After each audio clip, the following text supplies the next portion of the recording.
در ادامه برنامه امروزه تلویزیون بهارستان سلسله نمایشی به پیش منظور شماست و نمایش ما آزمونی است و با واسطه نفرانی که همراه ما در استودیو هستند ما می‌توانیم که با شما باز چند سوال پیشنهاد کنیم. دوستان عزیز سلام عرض می‌کنیم.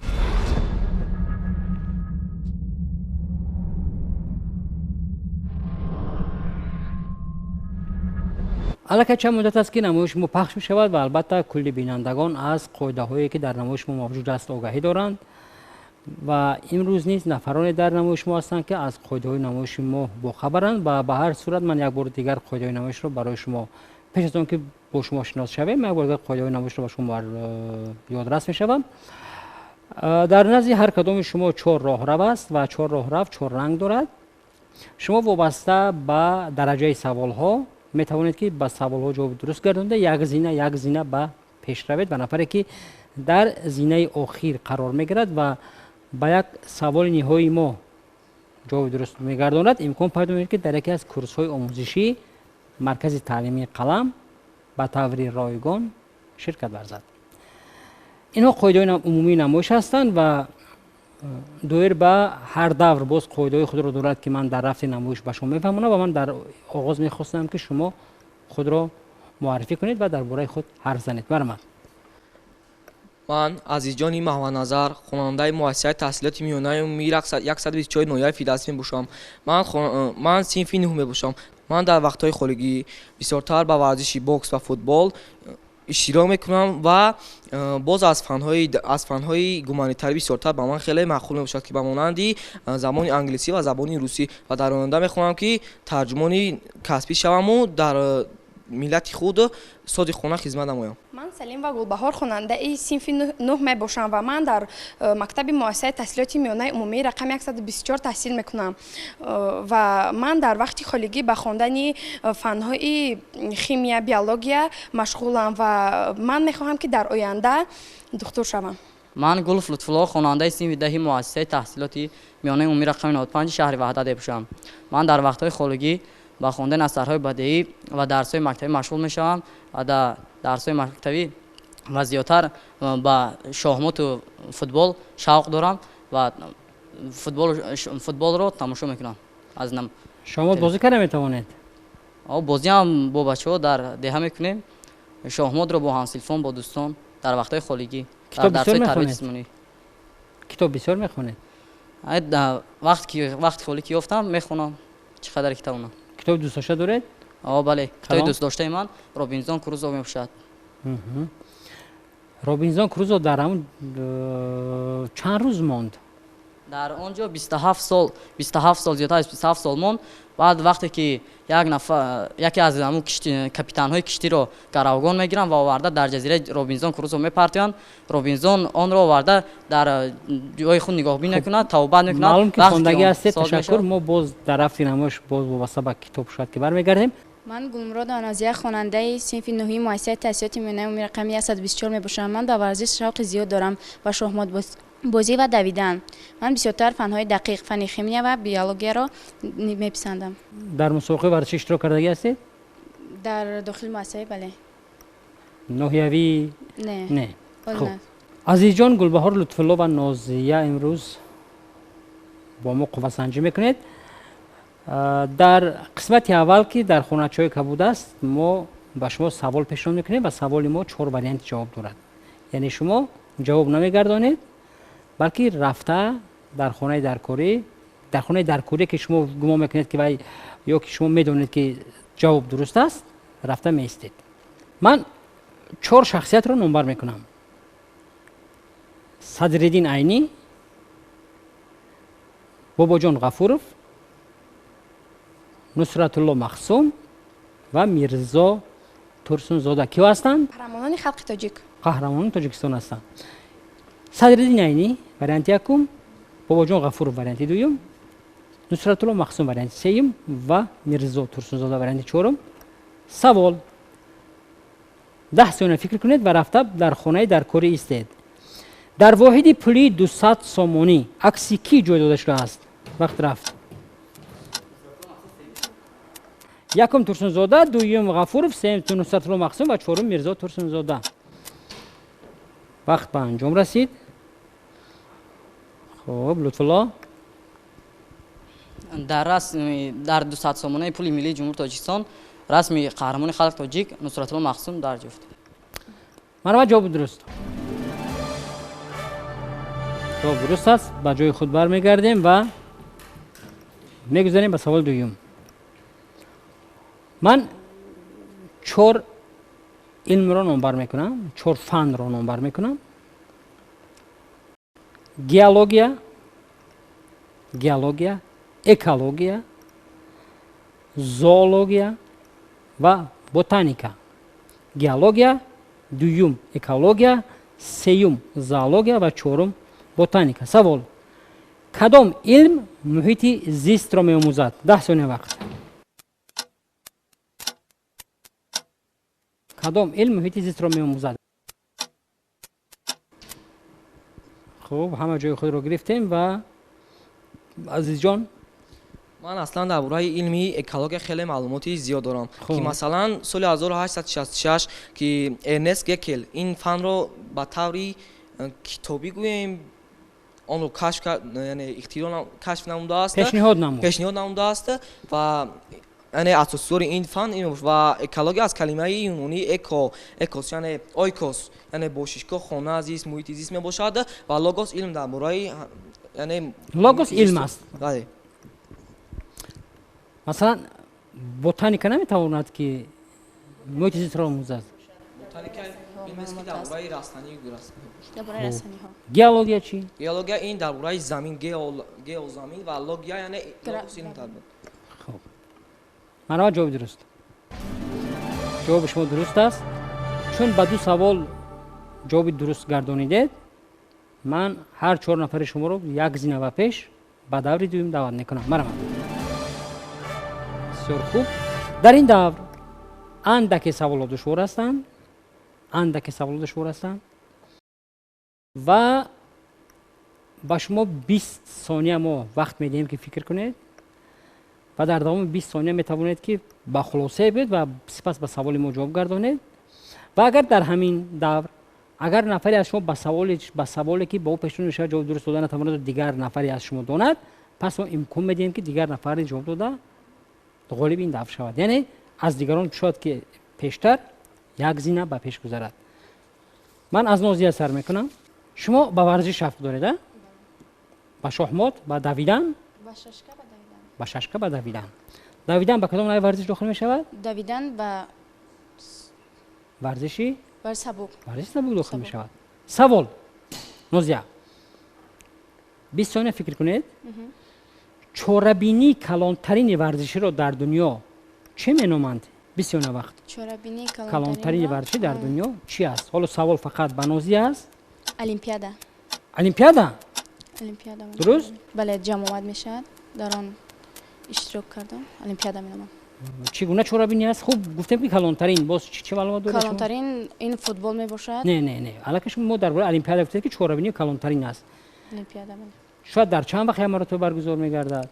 در 4 سال یک مرتبه یا در 2 سال. چهاربینی کلانترین ورزشی شما به وقت نگاه نکردید، دیگران دست برداشتن و من گفتم که اگر که جواب شما درست باشد شما با همین سوال دیگر جواب گفتن نمیتونید، ولی جواب شما درست است. من از زیرا یک زنده پیش دعوت میکنم مرحمت و میگذاریم به لطفالله. لطفالله با شما هم سوال از ورزش. 20 ثانیه وقت. میدانچه بازی بوکس را چی مینامند؟ وقت رفت. میدانچه بازی بوکس را چی مینامند؟ سوال با شما است. میدانچه بازی بوکس رو رینگ مینامند. انیق؟ افکار شخصی من رینگ است. دیگه برای ندارید؟ نه من اونقدر با بوکس شوق ندارم. من در یک دو هم با همسلفان هم مشکل بودم با دوستان. رینگ است بفکرم. رینگ است. رینگ چی معنی دارد؟ مرحمت عزیز جان. اصلا معنای رینگ این یعنی حلقه یعنی چاله می دوره است. دوره. لطفالله میدانچه بازی بوکس را رینگ مینامند. مرحبا من شما یک زنده پیش دعوت میکنم و با گلبهار میگذاریم. گلبهار، با شما سوال کمتر دیگرتر است، از فنهای طبیعی است. ماده های مرکبی که گیدروژن های آنها قابلیت با متال عوض شوی را دارند چی نام دارند؟ بسیار وقت از شیمیا.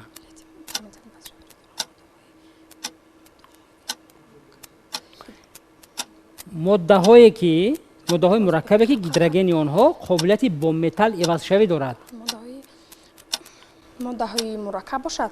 نه، خود ماده مرکب هستند، ولی وقت به انجام رسید ولی گیدروژن آنها قابلیت با متال عوض شوی دارد. نه یک گروه کلان هستند. خالص با شیمیا بیولوژی شاخ دارید شما؟ بله. ماده های خالص می‌نامند. نه، ماده های مرکبی که معلوم که ماده مرکب شو چند الیمنت دارد. بله بله. ولی گیدروژن آنها قابلیت با متال عوض شدن را دارد. ماده های مرکب. گلبهار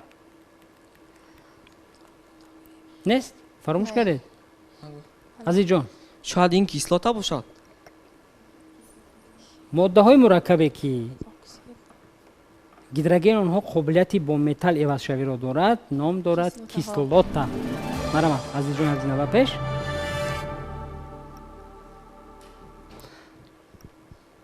حالا گلبهار شما وقت دارید. من فکر کردم که شما خوب در میابید سوال را. در این دوره که نازیه، لطفالله و عزیز جان هستند سوال های ما برایان دارن. نازیه، من 4 علم را نامبر میکنم: توپونیمیکا، گئوگرافیا، نومیزماتیکا، گرالدیکا.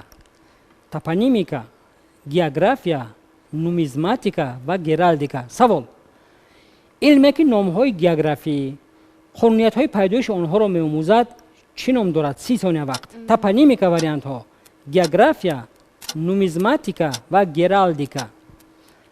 توپونیمیکا، گئوگرافیا، نومیزماتیکا و گرالدیکا یکی از این علم ها نام های گئوگرافی قانونیت های پیدایش آنها را می‌آموزد. این گئوگرافی میباشد. حالا شما وقت دارید. این گئوگرافی میباشد چون که گئوگرافی درباره زمین، درباره تمامی حیوانات و من جواب شما رو قبول کردم. واریانت را بازگار میگم: توپونیمیکا، گئوگرافیا، نومیزماتیکا و گرالدیکا. علمی که نام های گئوگرافی قانونیت های پیدایش آنها را می‌آموزد نام دارد گئوگرافیا. با فکر شما گئوگرافیا چگونه علم است؟ شرح داده میتونید؟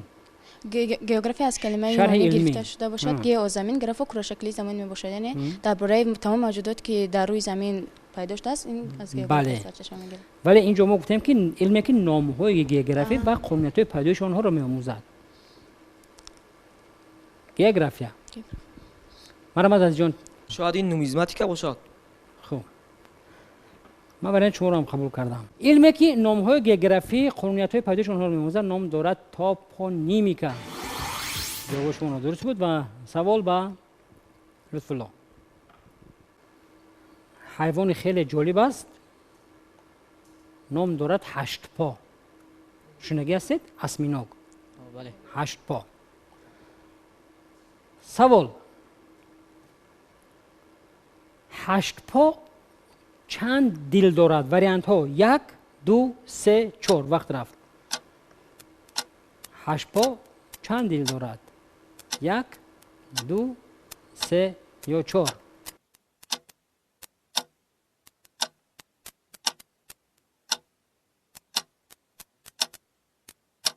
8 پا چند دل دارد؟ مرحبا. 1 2 3 4. من دربارش معلومات اونقدر زیاد ندارم. با فکرم 2 دل است. 2 دل دارد. من شما 2 دل. من قبول با کردم. فکر شخصی من. گلبهار دست برداشته. با فکر من 4 دل. خب 4 دل دارد. 8 پا چند دل دارد؟ 1 2 3 4 و واریانت لطفالله 2. بسیار خوب. 8 پا 3 دل دارد، نه 2 و نه 4. سوال با گلبهار. این زمان اگر گلبهار با سوال من جواب درست گردانید پس شما امکان دارید که با اینها برابر شوید. گلبهار مار را میدونید؟ مار، زهر مار در کجا جایگیر شده است؟ بسیار وقت زهر مار در زبانش، زبانش؟ زهر مار در تگ دندانش. در دندانش. بله. مرحمت. گلبهار رو من دعوت میکنم از این دیگر.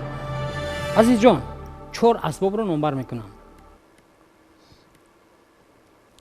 تلسکوپ، دریژابل، باتیسکاف، اکوالانگ. تلسکوپ با خاطر گیرید، دریژابل، باتیسکاف و اکوالانگ.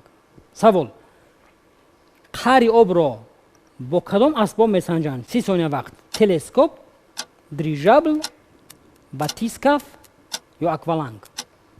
قاری آب را با کدام اسباب میسنجند؟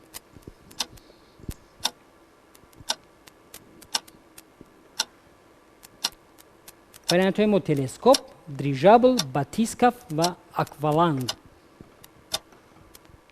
همه کلمه رو شنیده هستید؟ تلسکوپش رو فهمیدم اما دیگراش نشون. تلسکوپ اصلا تلسکوپ رو در انجام رسید. خب تلسکوپ اسباب است که ما میتوانیم اون دیگر ستاره ها و مثلا سیاره و ستاره ها رو ما میتوانیم مشاهده کنیم از زمین با خیلی دوری و شاید که این دریژابل باشد. تلسکوپ، دریژابل، باتیسکاف و اکوالانگ. وریانت شما؟ دریژابل. دریژابل. خب من قبول کردم. دست برداشتید. باید باز باتیسکاف باشد. باتیسکاف باشد. چگونه اسباب است میدونید؟ باتیسکاف شاید همین نامشو شنیدم، شاید با نامی شو. اسبابی که با اون قاری آب رو میسنجند نام دارد باتیسکاف. و مرحمت، من شما رو لطفاً دعوت میکنم از نبا پیش. مرحمت. و سوال با نوزیا. نوزیا سوال چنین است. من 4 کمپوزیتور رو نمبر میکنم. کمپوزیتوران جهانی: شاپن، باخ، موزارت، بیتهوون. با موسیقی توجه دارید؟ نه اونقدر. 4 کمپوزیتور معروف جهانی است: شاپن، باخ، موزارت و بیتهوون. سوال: کدام کمپوزیتور معروف دنیا الکی از سن 7 سالگی اثر ایجاد میکرد؟ شاپن، باخ، موزارت، بیتهوون. وقت رفت 30 ثانیه وقت. یک از این کمپوزیتورها الکی در سن 7 سالگی اثر ایجاد میکرد: شاپن، باخ، موزارت و بیتهوون. حالا سوال هست به نوزیا.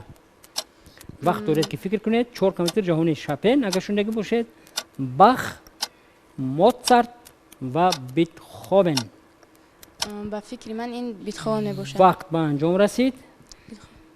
بیتهوون. بله بیتهوون. از 7 سالگی اثر ایجاد میکرد. شاپن، باخ، موزارت نه. خوب؟ نه. بیتهوون باشد. گلبهار شما دست برداشتید. وریانتی سیوم باشد. باخ. نه. موزارت. ها بله. بله خوب. کمپوزیتوری که از سن 7 سالگی الکی اثر ایجاد میکرد نام دارد بیتهوون نه. موزارت. مرحبا. گلبهار از نبا پیش. و در این زینه‌ای که لطفالله و گلبهار هستند من سوال پیش میکنم برای دوره 4. اگر شما با سوال من جواب درست گردانیده توانید پس یکی از شما امکان پیدا میکنید که به دوره دیگر گذارید.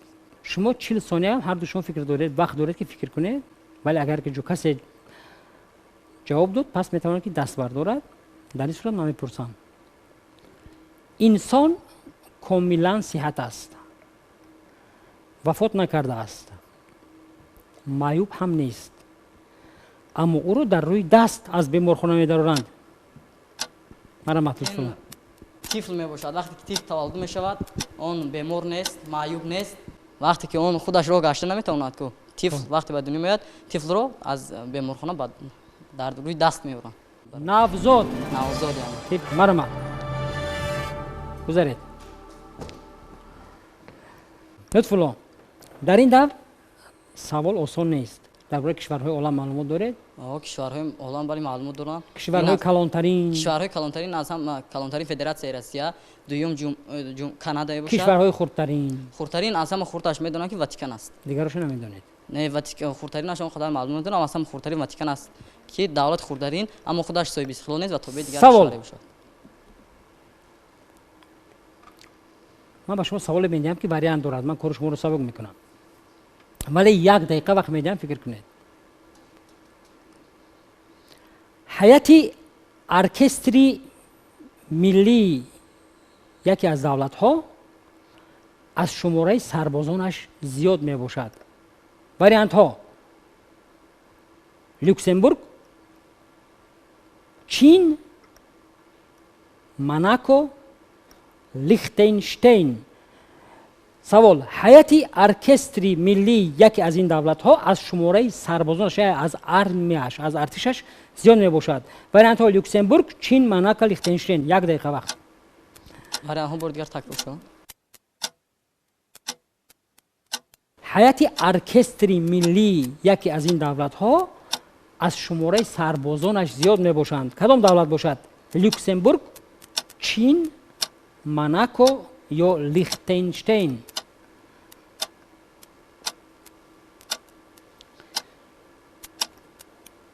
هیئت ارکستری ملی یکی از دولت ها از شماره سربازانش یعنی از شماره ارمیش ارتشش خیلی زیاد می باشد.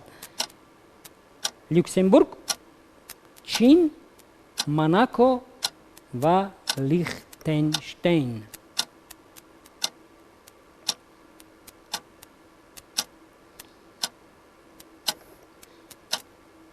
من از شما سوال پرسیدم که دولت‌های کلانترین یا خردترین رو میدونید یا نه. خوب این معنی رو نداره که در اینجا هست یا نیست، ولی من به هر صورت پرسیدم. وقتی ما به انجام رسید 4 واریانت داریم ما. توجه کنید لطفاً. لوکسمبورگ، چین، موناکو، لیختنشتین. در کجا جایگیری شدن میدونید این 4 دولت رو؟ چین در قطعه آسیا، لوکسمبورگ نمیدونم، دیگر رو شاید خودم معلوماتی را ندارم، اما با فکر شخصی من باشه با فکرم لیختنشتین دولت خردترین است. شاید همین جواب همین لیختنشتین. لیختنشتین. بله. یعنی شماره قوه شماره نفرانی که در قوه مسلح لیختنشتین خدمت میکنن یعنی سربازان اون یعنی از شماره ارکستر ملیش زیاد است. خوب کم است، یعنی کم است. ارکسترش زیاد است از قوه مسلح. سربازان کم. خوب سربازانش کمتر. واریانت شما لیختنشتین من قبول کردم. دیگر رو واریانت دارن؟ مرحبا. شاید این لوکسمبورگ باشد. چی باشد؟ لوکسمبورگ. لوکسمبورگ. خوب. شاید چین باشد. نازیه. این دولت چین می باشد. چین می باشد. گلبهار؟ چین. چین می باشد. چین من جواب شما رو قبول کردم. چین از روی حساب‌های آماری زیاده از 1 میلیارد و 380 میلیون اهالی دارد. پس یعنی شماره سربازان چین از اهالی زیاد است. چین دولتی از همه سر اهالی دنیا است. من بهوده چین را در این واریانت ها همراه نکردم. لوکسمبورگ، موناکو و لیختنشتین 3 دولتی هستند که هر 3 در قطعه اروپا جایگیر شده و هر 3 دولت‌های خردترین هستند. یعنی اگر دولت خردترین واتیکان باشد، پس از واتیکان الکی موناکو، لیختنشتین و لوکسمبورگ الکی جای خود را میگیرند. خیلی جو باز دولت سن مارینو است. قوه شماره ارتش ملی یا شماره سربازان این دولت همگی 82 نفر است. 82 نفر. شماره هیئت ارکستر ملی این دولت باشد 85 نفر را تشکیل میدهد و این دولت نام دارد موناکو. نه چین، نه لوکسمبورگ و نه لیختنشتین. سرتیفیکات رو ما باز در نمایش میمونیم و تنها چون لطفاً با این دور رسیدید شما امکان پیدا میکنید که در یک از نمایش‌های ما به نوبت شرکت ورزید و باز قوه سنجی کنید. мехоҳед дар намоиши мо ширкат варзида донишу ҷаҳонбинии худро санҷед, пас шитобед. нишони имо шаҳри душанбе, кӯчаи шероз 31, телевизиони баҳористон. намоиши ба пеш. телефон барои тамос 221 95 24. инҷо аллакай миқдори саволҳое ки мо ба шумо пешниҳод кардем ба анҷом мерасад ва чун ҳадди ниҳоии саволҳои мо то он ҷое аст ки як нафаре аз шумо бояд ки ба зинаи охир омада расед. хеле фаъол ҳам будед, ҳарчанд шояд баъзе саволҳоро намедонистед, вале кӯшиш мекардед ки дар баҳсҳо шарик бошед. Нозия чӣ гирифтед аз намоиши мо? намоиши хеле ҷолиб буд. Саволҳояш на он қадар душвор буд. На он қадар душвор буд. На он қадар душвор буд. чун баъзеашон осон буданд. медонистем, ҷавоб додем. мо дониши малакаи худро дар ин барнома санҷидем. кӯшиш мекунем ки ба барномаҳои дигар низ ширкат навозем. агар саволҳо на он қадар душвор мебуданд, шумо аллакай дар ҷои ба назарам Лутфулло мебудед. баъзан саволҳояш душвор буданд. аз ин барнома чизе ки намедонистем омӯхтем ва саволҳо на он қадар мушкил буданд, аммо мо аз саросимагии баъд надонистем ки кислотаро намедонистед? не кислотаро медонистаму, аммо аз ёдам бароварда будам. мешавад. азизҷон, ин викторина ва он ки озмун хеле беҳтарин мебошад ва барои он ки ба мо кӯшиш кардем ки саводнокии худро дар ин озмун бисанҷем ва саволҳо аслан ба фанҳои дақиқ ба монанди географияву физикаву ҳамин саволҳо буданд. ин хеле як пешрафт мебошад. агар мо саволҳоро бидонем, ин хеле хуб мешавад. ягон савол барои шумо ҷолиб буд? бале, саволи аз ҳама охирон. бале. Лутфулло Марҳамат, шумо чӣ гирифтед? ман аввалан миннатдории худро ба ташкилкунандаи барномаи ба пеш ва шумо ровии муҳтарам мерасонам. барои чунин барномаи ҷолибу диққатҷалбкунанда мо ҷавононро ба майдони рақобат меоред ва мо байни якдигар рақобат карда дӯстиамон мустаҳкам мешавад. бигзор дар шабакаи Баҳористон чунин ягон барномаи ҷолиби дигар шавад ва мо дар он иштирок карда боз дониши худро санҷем. чӣ ба шумо шояд ки писанд наомад дар намоиши имрӯза? ҳамаш писанд омад. саволҳо ҷолиб буданд, мушкилам доштанд, саволи осонам доштанд. ҷолибтарин савол барои шумо кадом буд? ҷолибтарин савол ин ба фикри ман ҷолибтарин савол ба фикри ман ин ҳашт по вақте ки седил ман дар як ҷо хонда будам, дар ин вақт гӯё фаромӯш кардам, ҳаҷон бошад, аз тарс бошад. ва ҳашт по се дил дорад ва ҳар кадом дил функсияи алоҳидаи худро дорад. акнун минбаъд меравед ва китоби зоологияро як борга варақ мезанед ё ки шояд ки аз ягон маводи дигар мековед ва мебинед.